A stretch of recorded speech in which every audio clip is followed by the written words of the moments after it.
ಶಿವಮೊಗ್ಗ. ಆನಂದಪುರ ದಾಸಕೊಪ್ಪ ಶ್ರೀ ಪಾಂಡುರಂಗ ಯುವಕ ಸಂಘದ 50ನೇ ವರ್ಷದ ಗಣೇಶೋತ್ಸವದ ಅಂಗವಾಗಿ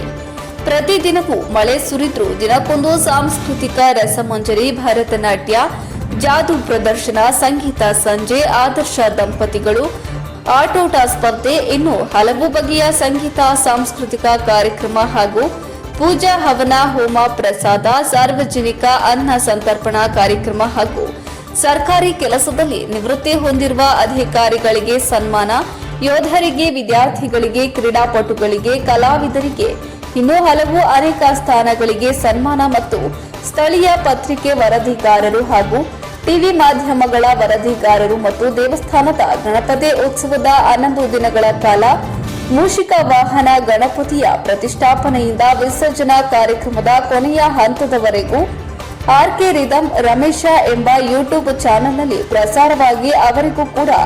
ಸನ್ಮಾನಿಸಿ ಸತತವಾಗಿ 1 ತಿಂಗಳಿಂದ ದಿನ ಬಿಡದೆ ಕಾರ್ಯಕ್ರಮಕ್ಕಾಗಿ ಶ್ರಮಿಸಿದ ಪಾಂಡುರಂಗ ಯುವಕ ಸಂಘದ ಪ್ರತಿಯೊಬ್ಬ ಸದಸ್ಯರಿಗೂ ಕೂಡ ಸನ್ಮಾನಿಸಿ ಹಾಗೂ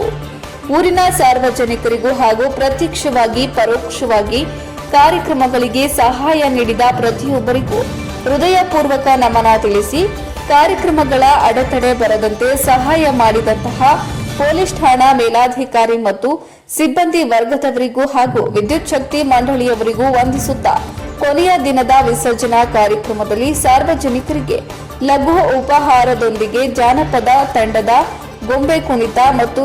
ಡೊಳ್ಳು ಕುಣಿತ, ಉತ್ತಮವಾದ ಧ್ವನಿವರ್ಧಕದೊಂದಿಗೆ ಶಾಂತ ರೀತಿಯಾಗಿ ಈ ಎಲ್ಲ ಕಾರ್ಯಕ್ರಮಗಳು ಪಾಂಡುರಂಗ ದೇವಸ್ಥಾನ ಹಾಗೂ ಸಂಘದ ಸದಸ್ಯರು ಮತ್ತು ಗೌರವಾಧ್ಯಕ್ಷರಾದ ನಾಗರಾಜ್ ಅವರ ಉಪಸ್ಥಿತಿಯಲ್ಲಿ, ಅಧ್ಯಕ್ಷ ನವೀನ್ ಎಸ್ ಇವರ ಅಧ್ಯಕ್ಷತೆಯಲ್ಲಿ ಮತ್ತು ಸಂಘದ ಸರ್ವ ಪದಾಧಿಕಾರಿಗಳು ಜೊತೆಯಲ್ಲಿ ಊರಿನ ಸಾರ್ವಜನಿಕ ಸಹಾಯಕರೊಂದಿಗೆ ದಿನನಿತ್ಯದ ಸುಂದರ ಸಂಜೆಯ ಅಕ್ಷಯ್ ಸಿ ಇವರ ನಿರೂಪಣೆಯಲ್ಲಿ ಎಲ್ಲ ಕಾರ್ಯಕ್ರಮವು ಸುಗಮವಾಗಿ ನೆರವೇರಿಸಿ ವಂದನಾರ್ಪಣೆಯೊಂದಿಗೆ 50ನೇ ವರ್ಷದ ಗಣೇಶೋತ್ಸವ ಕಾರ್ಯಕ್ರಮ ಮುಕ್ತಾಯಗೊಂಡಿತು. ವರದಿ ರಮೇಶ್ ಡಿಜಿ, ಆನಂದಪುರ, ಶಿವಮೊಗ್ಗ.